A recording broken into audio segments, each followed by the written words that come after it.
सद्गुरो सर्वभूतेषु दयारूपेण संस्थिता नमस्तस्यै नमस्तस्यै नमस्तस्यै नमो नमः। सद्गुरू चरणाला नमस्कार करून यंदाच्या 43 वर्षामध्ये प्रथमच आलेल्या शिवरात्रीच्या विविध उपासनाविषयी आपण या ठिकाणी चर्चा करूया। शास्त्रामध्ये, वेदांमध्ये, ग्रंथांमध्ये भगवान महामृत्युंजयास अतिशय महत्त्वाचं स्थान आहे। ते शाबरी विद्या असो, नाथपंथीतला नवनाथी विद्या असो, ऋग्वेदेतला शैवागम मंत्र असो अथवा शैवपंथ असो, वैष्णवपंथ असो, यामध्ये सृष्टीचा पालन करता, सृष्टीचा सर्व काही करता भगवान शंकराचा महत्त्वपूर्ण स्थान दिलेला आहे। भगवान शंकर हा स्मशानवासी असून दर महिन्याच्या शिवरात्रीला प्रदोष काळी म्हणजे संध्याकाळच्या वेळेला त्याची उपासना केल्यास आपल्या मनातील जी इच्छा असते ती पूर्ण होते। यंदाच्या वर्षी 4 मार्च सोमवारच्या दिवशी शिवरात्री आलेला आहे। सोमवारी शिवरात्री येणं हा दुग्धशर्करा योग मानलेला आहे। या दिवशी भगवान शंकराचा विवाह झालेला दिवस म्हणजे महाशिवरात्री होय। महाशिवरात्रीच्या दिवशी प्रातःकाळी स्नानानंतर पवित्रतेने सूर्यदर्शन करून भगवान महामृत्युंजय मंदिरात जाऊन अथवा नीलकंठेश्वर, शंकर, महादेव स्वरूपानं असलेल्या महादेव पिंडीच्या मंदिरात जाऊन दर्शन करावा। दिवसभराचा व्रताचा संकल्प करावं। आपल्या मनातील जी इच्छा असल्यास ती पूर्ण होण्याकरिता प्रार्थना करावी। यंदाच्या वर्षी जे उपाय केल्यास आपल्याला मनोकामना पूर्ण होते किंवा आपण जे काही भगवान शंकर महादेवाला अर्पण करतो त्याचा फलित काय याविषयी मी तुम्हाला सविस्तर सांगणार आहे। पहिल्यांदा भगवान महादेव शंकराला मध प्राप्त केल्यास, मध अर्पण केल्यास ओम नमो भगवते मृत्युंजयाय हे मंत्र म्हणत मध अर्पण केल्यास अखंड लक्ष्मी प्राप्त होते। अथवा मधाच्या सोबत बेलपत्र अर्पण केल्यास आपण जे काय भाषा बोलतो त्या भाषा बोलण्यामध्ये मधुरता प्राप्त होईल। आपण जे बोलणं बोलतो समोरच्या व्यक्तीवरती गैरसमज होतो ते दूर होण्याकरिता सोमवारच्या दिवशी संध्याकाळी 5:30च्या नंतर रात्री 11पर्यंत कधीही भगवान महादेवाच्या मंदिरात जाऊन प्रथमतः जलाभिषेक करावा, त्यानंतर मधाचा अभिषेक करावा, पुनश्च जलाचा अभिषेक करावा, बेलपत्र अर्पण करावा। असे केल्यास त्या व्यक्तीच्या मनोकामना पूर्ण तर होतातच, विशेषतः जीवनामध्ये कमवलेला पैसा, आलेला पैसा, अखंड लक्ष्मी प्राप्त होते असे शैवागम शास्त्र सांगते। त्यानंतर दही जर त्या दिवशी महादेवाला अर्पण केल्यास ज्या व्यक्तीला वाणी दोष आहे ते वाणी दोष दूर होऊन मनाला स्थिरता प्राप्त होते। मनता चंचलता निघून जाऊन मनाला संपूर्णतः शांतता, स्थिरता प्राप्त होऊन एकाग्रता चित्ता लाभते। कुठलेही कार्य करायला गेल्यास जे द्विधा मनस्थिती होते ते संपूर्ण द्विधा मनस्थिती समाप्त होऊन वैवाहिक जीवनामध्ये कौटुंबिक सौख्य प्राप्त होते दहीच्यामुळे। भगवान शंकराला दही कुठल्या पद्धतीने अर्पण करायचं सांगतोय। प्रथमतः महादेवाच्या मंदिरात जाऊन भूमीला स्पर्श करायचा, भूमीची परवानगी घ्यायची, त्यानंतर त्या महादेवाच्या पिंडीवरती दही अर्पण करायचा, त्यानंतर पाण्याने स्वच्छ ते मूर्ती धुवायची, त्या मूर्तीला स्नान घालायचा व पुनश्च बेलपत्र, हळद, कुंकू, अक्षता, फुलं अर्पण करायचा। असे केल्यास मानवाच्या जीवनामध्ये वैवाहिक जीवन सुख प्राप्त होते, कौटुंबिक सौख्य प्राप्त होते, संपन्नता प्राप्त होतो। जो व्यक्ती आजारी असेल, ज्या व्यक्तीच्या अंगामध्ये ताकद नाही, अशा व्यक्तींकरिता सोमवारी महाशिवरात्रीच्या दिवशी संध्याकाळी स्नानानंतर महादेवाच्या मंदिरात जाऊन शुद्ध गाईच्या तुपाने धारा दिल्यास, म्हणजे अखंड धारा त्या महादेवाच्या मूर्तीवरती वाहत असल्यास, ओम नमः शिवाय पंचाक्षरी मंत्राचा जप करत शुद्ध गाईचं तूप अर्पण केल्यास त्या व्यक्तीला बलवर्धक आयुष्य प्राप्त होतो, कुठल्याही प्रकारचा शारीरिक पीडा राहत नाही असे तंत्रशास्त्रामध्ये सांगितलेलं आहे. मानवाच्या प्रत्येक कार्यामध्ये यश प्राप्तीसाठी ज्या व्यक्तीच्या मनात म्हणून घेतलेलं कार्य अर्धवट राहतो, कामामध्ये यश येत नाही, अशा व्यक्तींकरिता सोमवारी संध्याकाळी 5:30च्या नंतर स्नान करून शुद्ध वस्त्र धारण करून स्त्री असो अथवा पुरुष असो त्यांनी त्या महादेवाच्या मंदिरात जाऊन भगवान शंकराच्या चरणी प्रार्थना करावा.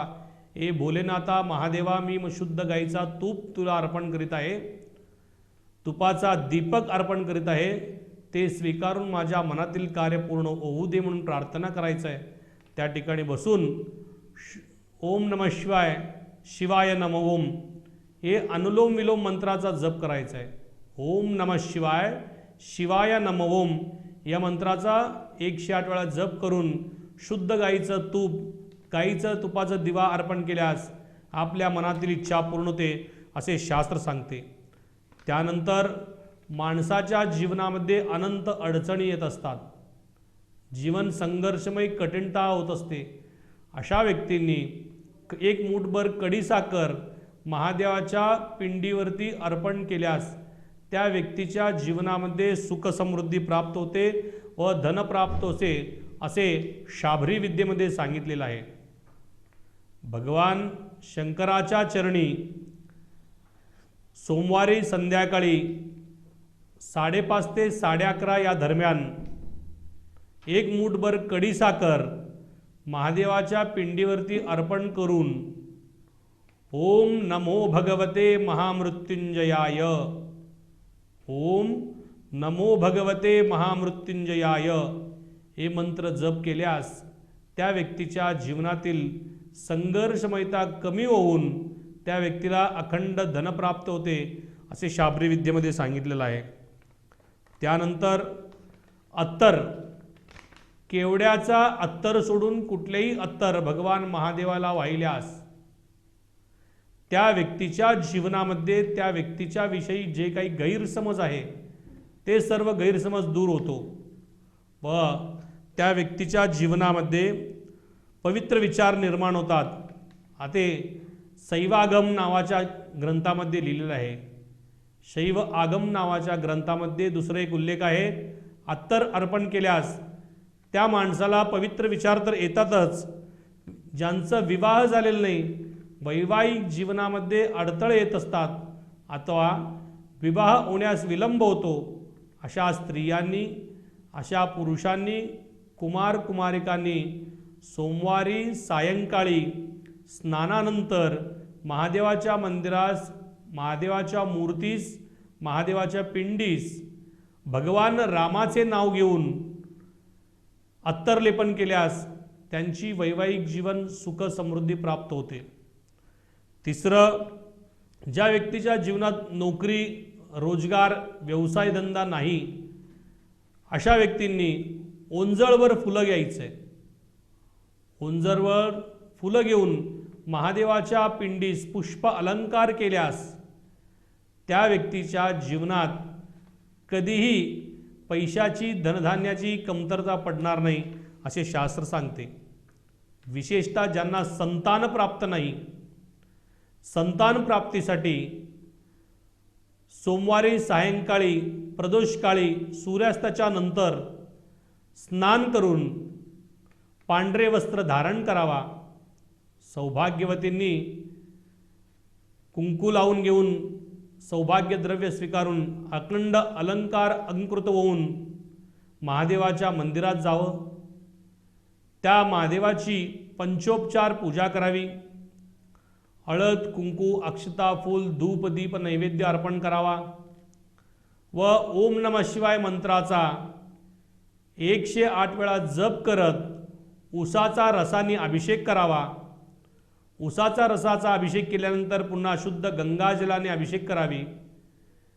त्या मूर्तीस अलंकार करावा, वस्त्र अर्पण करावा, शुद्ध गाईच्या तुपाने दिवा अर्पण करावा व त्या महादेवासमोर शरण जाऊन डोकं टेकून प्रार्थना करावं, मृत्युंजय महादेवता माझ्या वंशवृद्धीसाठी उत्तम प्रकारचा संतान दे म्हणून प्रार्थना करावं। जेवढं होईल तेवढं जास्तीत जास्त महामृत्युंजय मंत्राचा जप केल्यास त्यांना कुठल्याही परिस्थितीत संतान प्राप्त होते असे तंत्रशास्त्रामध्ये सांगितलेलं आहे। ज्यांना मानसिक ताणतणाव आहे, ज्यांना शत्रुपीडा भरपूर आहे, जीवनात स्थिरता नाही अशा व्यक्तींकरिता किंवा कोर्ट कामामध्ये अपयश येत आहे अशा व्यक्तींकरिता सोमवारी सायंकाळी त्रास असलेल्या व्यक्तींनी महादेवाच्या मंदिरात जाऊन धोत्र्याचे फळ अर्पण केल्यास त्यांना कोर्ट कचेरी कामामध्ये यश लाभते। विशेषतः मानसिक तणावातून मुक्त होते, ग्रहांचा अनुकूलता प्राप्त होतो आणि कोर्ट कामामध्ये पूर्णतः यश प्राप्त होते असं शास्त्र सांगितलेलं आहे। त्यानंतर चंदनाचा लेपन जर केल्यास, कुठलं काम होत नसल्यास त्या कामामध्ये यश प्राप्तीसाठी भगवान महादेवाला महाशिवरात्रीच्या दिवशी अनामिकेने चंदन जर लावलेले असल्यास त्या व्यक्तीच्या जीवनातील कार्यसिद्धी प्राप्त होते असे शास्त्र सांगते। एकमुखी दिवा गव्हाच्या पिठामध्ये हळद मिक्स करून कणिक तयार करून त्या कणिकेचा दिवा महादेवाच्या मंदिरात शुद्ध गाईच्या तुपाने दिवा प्रज्वलित केल्यास त्याच्यानेही संतान सुखता प्राप्त होते। विशेषतः ज्या आईवडिलांना सून मुलगा पाहत नाही, किंमत नाही, दुर्लक्ष करतात अशा व्यक्तींनी महादेवाच्या मंदिरात जाऊन शुद्ध गाईचा तुपाने दिवा कणकेच्या पीठामध्ये दिवा प्रज्वलित केल्यास त्या दोषातून पूर्णतः मुक्त होते असं शास्त्र सांगितलेलं आहे। कुठल्याही प्रकारचा एक मनोकामना पूर्ण व्हावा त्यासाठी महादेवाच्या मंदिरात जाऊन रुद्राक्ष अर्पण केल्यास त्वरित शीघ्रमेव त्या व्यक्तीची मनोकामना पूर्ण होते असे शास्त्र सांगितलेलं आहे। आर्थिक प्राप्तीसाठी ज्यांच्या घरी आलेला पैसा टिकून राहत नाही, कमवलेला पैसा दवाखान्यात, व्याज भरण्याच्या ठिकाणी, फसून जाण्याच्या ठिकाणी, नुकसानाच्या ठिकाणी पैसा खर्च होत असतो, अशा लोकांकरिता भगवान महादेवाच्या चरणी पंचामृताची अभिषेक केल्यास त्या व्यक्तीला जीवनातील आर्थिक जी काही अडचण आहे त्या संकटातून, आर्थिक अडचणीतून मुक्त होता असे शास्त्र सांगत आहे। माणसाच्या मृत्यूनंतर मोक्षप्राप्तीसाठी गंगाजलाने महामृत्युंजय मंत्र म्हणत त्याला ओम नमः शिवाय मंत्राने अलंकृत संपुटित करून महादेवास रुद्राभिषेक करत गंगाजलाने अभिषेक केल्यास त्या व्यक्तीच्या मृत्यूनंतर मोक्षप्राप्ती होईल। आणि माणसाच्या जीवनामध्ये कळत न कळत कोणाचं मन दुखवलेलं असल्यास, कोणाला शारीरिक, मानसिक, आर्थिक त्रास दिलेला असल्यास अथवा जीवनामध्ये कळत न कळत लोकांना फसवून काही पापकृत्य केलेलं असल्यास त्याच्यातून मुक्तता मिळण्याकरिता सोमवार महाशिवरात्रीच्या दिवशी सूर्योदयापासून मंगळवार सूर्योदयापर्यंत मौन व्रत राहून अखंडितपणे ओम नमः शिवाय या मंत्राचा जप केल्यास त्या माणसांनी जीवनामध्ये कळत न कळत जे काही पापकर्म केलेलं आहे, त्याच्या जीवनामध्ये सांगण्यासारखं न सांगण्यासारखं जे काही दुःख आहे, स्वतःच्या शरीरामध्ये, मनामध्ये, घरामध्ये जे काही दरिद्रता आहे त्या दरिद्रतेतून मुक्त होऊन भगवान शंकराची सुरक्षा कवच कृपादृष्टी प्राप्त होते असे शिवपुराणामध्ये सांगितलेलं आहे।